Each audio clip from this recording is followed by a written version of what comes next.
Hello everyone, welcome back to Sangharsh IQ।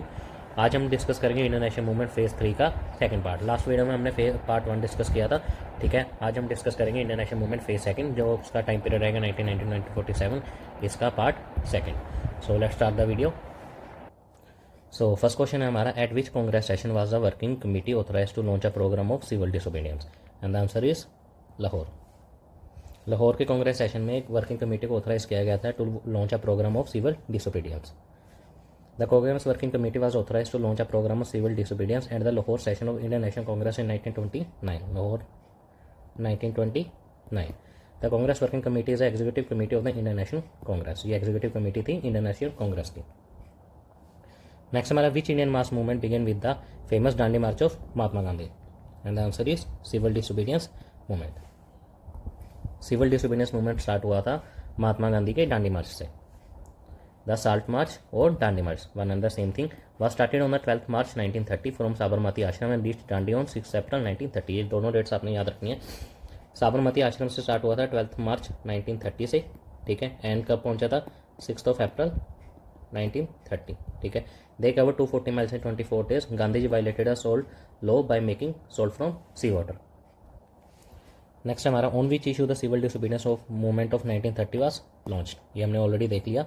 Salt monitoring exercise by British government. British government एक salt act लेकर आई थी उस time पे, ठीक है, जिस एक्ट के द्वारा इनकी मोनोपोली हो गई थी सोल्ट पे। एंड इसी के चलते महात्मा गांधी ने सिविल डिसोबीडियंस मूवमेंट लॉन्च किया था। The salt satyagraha was a mass civil disobedience movement initiated by Mahatma Gandhi against the salt tax imposed by the British government in India. In which year salt satyagraha took place? किस ईयर में हुआ था? That is 1930। Salt March or Dandi March or Salt Satyagraha was started by Mahatma Gandhi in the year 1930 in the March-April period. It was a protest of the Indian people against Britain's Salt Act of 1882, ठीक है, ये पर अपने ध्यान रखना है, which prohibited Indians from collecting or selling salt or staple in their diet. Next हमारा 6 अप्रैल 1930 is well known in the history of India because this date is associated with, अगर आपको याद हो तो पिछले हमने सेकंड क्वेश्चन में देखा था एक्सप्लेनेशन में, 6 अप्रैल 1930 वो डांडी पहुंचे थे सोल्ट लॉ में, ठीक है। साबरमती आश्रम से स्टार्ट होकर 6 अप्रैल वो पहुंचे थे डांडी, ठीक है। That is Dandi march by Mahatma Gandhi. Salt satyagraha march started from 12 March 1930 from 12 March start हुआ था साबरमती आश्रम एंड 6 अप्रैल पहुंचा था डांडी।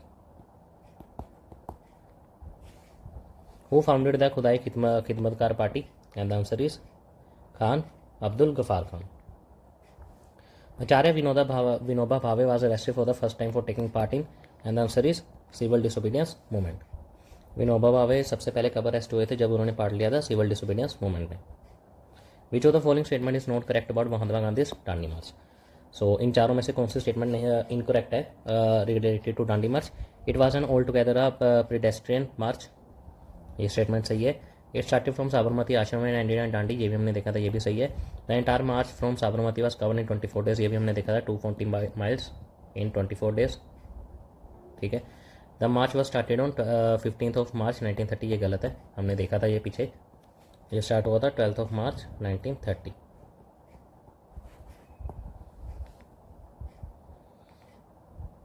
Salt satyagraha march started on 12 March 1930। The main purpose of Gandhi Irwin pact? Gandhi Irwin pact का मेन पर्पस क्या था? To make the participation of Congress easier in round table conference, because जो first round table conference थी, ठीक है, उसमें कांग्रेस ने पार्ट नहीं लिया था, इसलिए गांधी इरविन पैक्ट हुआ था ताकि वो उनके लिए इजियर हो in the to participate in the round table conference. Next हमारा, who represented Congress in second round table conference? First में जैसे हमने पीछे देखा, फर्स्ट में उन्होंने पार्टिसिपेट नहीं किया था, सेकंड में उन्होंने पार्टिसिपेट किया था, एंड कांग्रेस को किसने रिप्रेजेंट किया था? That is Mahatma Gandhi. Gandhi Irwin pact कब साइन हुआ था? And the answer is 1931। Gandhi Irwin pact agreement signed on March 5, 1931 between M.K. Gandhi, leader of the Indian nationalist movement, and the Lord Irwin, ये नाम से पता चलता है Gandhi and Irwin pact. Among the following whose adjustment was proposed in Gandhi Irwin pact?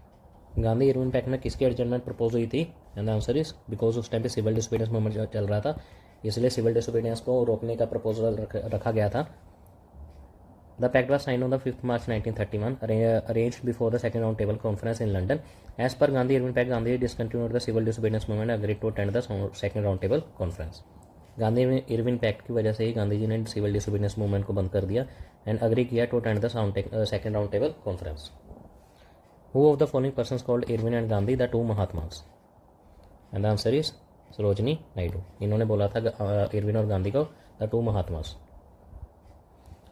Who among the following presided of the Karachi session of the Indian National Congress? Karachi session, जो Indian National Congress का Karachi session था, किसने प्रिसाइड किया था? वल्लभ भाई पटेल ने। The historical Karachi session of Congress in 1931 was presided by Sardar Vallabhbhai Patel. Next हमारा था resolution of fundamental rights was adopted by the Congress at its. जो फंडामेंटल राइट्स का रेजोल्यूशन था वो किस सेशन में प्रपोज किया गया था? And the answer is Karachi session 1931। The agenda for round table conferences held in London was to, उसका एजेंडा क्या था? Discuss the report of the Simon commission. Simon commission कब आया था? 1928 में। ठीक है। In which year was the first round table conference held in London? First round table conference कब रखी गई थी लंदन में? And the answer is 1930। First round table conference was held on 12 November 1913 London. Next हमारा which of the following statement is not correct for the first round table conference? First round table conference के related कौन सी statement incorrect है? सो सबसे पहले हमारी Congress join the conference, पहले हमें मिल गई, यही गलत है बिकॉज कांग्रेस ने पहली राउंड टेबल कॉन्फ्रेंस नहीं ज्वाइन की थी, उन्होंने सिर्फ एक ही राउंड टेबल कॉन्फ्रेंस ज्वाइन करी थी, that is second round table conference. ठीक है, टोटल 3 हुई थी जिसमें कांग्रेस के द्वारा सिर्फ एक ही ज्वाइन हुई थी, that is second round table conference. So the answer is A, Congress join the conference, that is incorrect. Who among the following leaders did not participated in the second round table conference? इन चारों में से second round table conference में किसने join नहीं किया था? And the answer is doctor Rajendra Prasad. The second round table conference at London was held in the backdrop of, ये तो अभी आपको पता चल जाना चाहिए किसके बेस पे सेकेंड राउंड टेबल कॉन्फ्रेंस हुई थी, and the answer is Gandhi Irwin pact. Who represented Congress in the second round table conference? ये हमने पीछे देख लिया already, that is Mahatma Gandhi. Who among the following Urdu poets was invited to the second and third round table conference? इनमें से कौन Urdu poet second and round table conference में invite हुए थे? And the answer is Mohammad Iqbal. Which round table conference held in 1932? And the answer is third round table conference कब हुई थी? 1932 में। Third round table conference November to December 1932। The third and the last session assembled on the November 17, 1932. Only 46 delegates attended since most of the main political figures of the Indian were not present. Who among the following attended all the 3 round table conference? इन चारों में से किन्होंने सभी तीनों round table conference attend की थी? And the answer is B.R. Ambedkar. ये question काफ़ी important है, ये पूछा जा सकता है आपको। B.R. अम्बेडकर जी के द्वारा तीनों राउंड टेबल कॉन्फ्रेंस अटेंड हुई थी। All 3 round table conferences were attended by doctor B.R. Ambedkar and Tej Bahadur Sapru. ये दोनों नाम आपने ध्यान रखने। Who announced the proposal of Communal Award in 1932 in British Parliament? So Communal Award किसका proposal था? And the answer is Ramsay MacDonald. The Communal Award was created by the British Prime Minister Ramsay MacDonald on 16th of August 1932, also known as the MacDonald Award. It was announced after the Roundtable Conference and extended the separate electorates to depressed classes known as the scheduled class and other minorities. इसका main purpose क्या था? इन्होंने extend किया था separate electorates to the depressed classes. Which were not allocated separate electorate and reserved seats by Communal Award of MacDonald. इन चारों में से किसको सेपरेट इलेक्टोरेट नहीं अलॉट किया गया था वैसे communal award? And the answer is Buddhist. Which among the following was not one of the provision of the communal award? इन चारों में से कौन सा प्रोविजन नहीं था कॉमनल अवार्ड का? Member of the depressed classes were assigned reserved seats and separate electorates, ये था। Separate electorates for the Muslims, ये भी था। Separate electorates for the Europeans and the Sikhs, ये भी सही है। The separate electorates were to left side the end of the 10 years, ये नहीं, ऐसा कोई टाइम पीरियड मेंशन नहीं किया गया था। And the answer is D. Mahatma Gandhi undertook fast unto death mainly because, Mahatma Gandhi का फास्ट अनटू डेथ पर बैठने का मेन रीजन क्या था? And the answer is Ramsay MacDonald announce the communal award, because वो कॉमनल अवार्ड के अगेंस्ट थे, इसलिए उन्होंने फास्ट अनटू डेथ पे बैठ गए। Who among the following was not a signatory to the historic Poona pact of 1932? 1932 का जो पूना पैक्ट हुआ था, इन चारों में से कौन सिग्नेटरी नहीं था उनका? उसका that is C Rajagopalachari. Next हमारा which of the following is not correctly match? ये इवेंट्स के साथ ईयर्स हैं, ठीक है। इन चारों में से कौन सा इनकरेक्ट है? इंडियन नेवी एक्ट 1997 बिल्कुल सही है, 1997 में आया था ये। सिविल डिसोबीडियंस मूवमेंट, ये भी हमें पता होना चाहिए 1930 में, ठीक है। सेकेंड राउंड टेबल कॉन्फ्रेंस, ये भी हमें पता होना चाहिए 1931 में आया था। कॉमनल अवार्ड 1933, ये गलत है बिकॉज ये 1932 में आया था। August offer was pass, August offer कब पास हुआ था? And answer is 8 August 1940। August of 1940 में आया था, ठीक है। ये ब्रिटिश गवर्नमेंट के द्वारा एक प्रपोजल था to seek Indian cooperation during the second world war, ठीक है। एंड उन्होंने प्रॉमिस किया था कि इसके अगेंस्ट हम आपको डोमिनियन स्टेटस प्रोवाइड करेंगे, एंड बट इंडियंस का डिमांड थी कि हमें कंप्लीट इंडिपेंडेंस चाहिए, ठीक है। एंड इसी के चलते अगस्त ऑफर रिजेक्ट किया गया था, ठीक है। ये मेन चीज़ था, ये आपको ध्यान रखनी है। नेक्स्ट हमारा which one of the following is not offered by August offer 1940। August offer 1940 में इन चारों में से कौन सा प्रोविजन नहीं रखा गया था? And the answer is complete independence after 1 year. पीछे हमने यही देखा था, यही मेन इशू था कि ब्रिटिश गवर्नमेंट के द्वारा ये अनाउंस किया गया था कि हम आपको डोमिनियन स्टेटस प्रोवाइड करेंगे, ठीक है। बट इंडियंस की तरफ से ये रखा गया था कि हमें कंप्लीट इंडिपेंडेंस चाहिए, ठीक है। बट ऐसा कोई भी प्रोविजन नहीं अनाउंस हुआ था by the August offer of 1940। The first satyagraha selected by Mahatma Gandhi to launch the individual satyagraha in October 1940 was. August offer जो आया था, ठीक है, उसी की रिएक्शन में महात्मा गांधी ने इंडिविजुअल सत्याग्रह लॉन्च किया था। एंड जो पहले इंडिविजुअल सत्याग्रही थे वो कौन अनाउंस किए गए थे? That is Vinoba Bhave. Second कौन बने थे? जवाहरलाल नेहरू, ये भी अपने ध्यान रखना है। एंड थर्ड कौन थे? ब्रह्म दत्त। ये तीनों नाम आपने ध्यान रखने। पहले दो तो मेजरली सबको पता था, कई बार एग्जामिनर तीसरा ही पूछ लेते हैं। And the third was Brahm Dutt.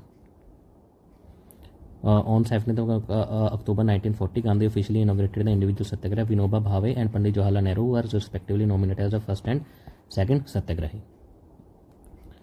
Next में in which year the Cripps mission came to India. Cripps mission कब आया था? That is 1942। अगस्त ऑफर कब आया था? 1940। क्रिप्स मिशन कब आया था? 1942। दोनों का एक ही मेन एम था कि to seek Indian cooperation during the second world war.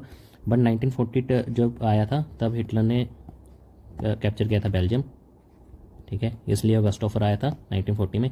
But 1942 में क्रिप्स मिशन कब आया था? जब ब्रिटेन को खतरा था जापान से कि वो अटैक करेगा ब्रिटिश इंडिया पर, ठीक है। ये आपने ध्यान रखना है दोनों difference. The Cripps mission was sent by British government to India in 1940 to obtain Indian cooperation for the British war efforts in Second World War. It was headed by Sir Richard Stafford Cripps, ठीक है। मैंने आपको बता दिया British war के इनके efforts थे कि इंडियन कॉपरेशन चाहिए हमें in the second world war. Who considered the proposal of the Cripps mission as a post dated cheque. Cripps mission को पोस्ट डेटेड चेक किसने बोला था? And answer is Mahatma Gandhi. Next one, where did the Congress working committee meet to pass the quit India resolution on 14 July 1942। कहाँ मिले थे Congress working committee to pass the quit India resolution? And answer is Wardha. Next हमारा, in which of the following location was the quit India movement launch by Mahatma Gandhi in 1942। किस location पे महात्मा गांधी ने quit India movement को launch किया गया था? And answer is August Kranti Maidan. Mumbai is Gwalior tank Maidan also known as August Kranti Maidan is the place where the quit India movement was launch by Mahatma Gandhi. He along with other leaders gathered here on August 8 and 9, 1942. Who coined the slogan quit India? किसने coin किया था slogan quit India को? Answer is Yusuf Meher Ali. In which year Indian national army found. Indian national army कब found की गई थी? And answer is 1942 by Mohan Singh. ये भी अपने ध्यान रखना है। Indian national army was founded by Mohan Singh 1942। Indian independence league was founded by. Indian independence league किसने फाउंड की थी? And answer is Raj Bihari Bose. Which of the following parties did not support quit India movement. इन चारों में इनमें से किस पार्टी ने सपोर्ट नहीं किया था क्विट इंडिया मूवमेंट को? And answer is all of the above. इन तीनों में से किसी भी पार्टी ने सपोर्ट नहीं किया था क्विट इंडिया मूवमेंट को। The cabinet mission came to India in the year. Cabinet mission कब आया था इंडिया में? And answer is 1946। Cabinet mission was a highly powered mission sent in February 1946 to India by the Attlee government, British Prime Minister. The mission had 3 British cabinet ministers, Patrick Lawrence, Stafford Cripps and A.V. Alexander. Who presided over the cabinet mission? And the answer is P. Lawrence, that is Patrick Lawrence. Who was the president of the Indian National Congress during the visit of cabinet mission? जब cabinet mission आया था India में उस time पे INC का president कौन था? And the answer is Maulana Abul Kalam Azad. Next हमारा Attlee's announcement is related to. Attlee's announcement किसके रिलेटेड थी? That is India's independence. Clement Attlee the prime minister of united kingdom announce on 20 February 1947 that British government would grant full self government to British India by 30 June 1948 at the latest. British government के द्वारा कौन सी date announce की गई थी? That is 30 June 1948। The doctrine of non violence and the civil disobedience associated with Mahatma Gandhi were influenced by. Mahatma Gandhi ji के दो doctrines थी, non violence and civil disobedience movement, ये किनके द्वारा इन्फ्लुएंस करी गई थी? And the answer is Ruskin, Tolstoy and Thoreau. President of Indian National Congress at the time of independence was, INC ने जब आईएनसी के उस टाइम पे प्रेसिडेंट कौन थे जब इंडिपेंडेंस अनाउंस हुई थी? And the answer is JB Kripalani. So that's it for this class. अगर आपको क्लास अच्छी लगी हो तो do like, share and subscribe our channel. Thank you very much.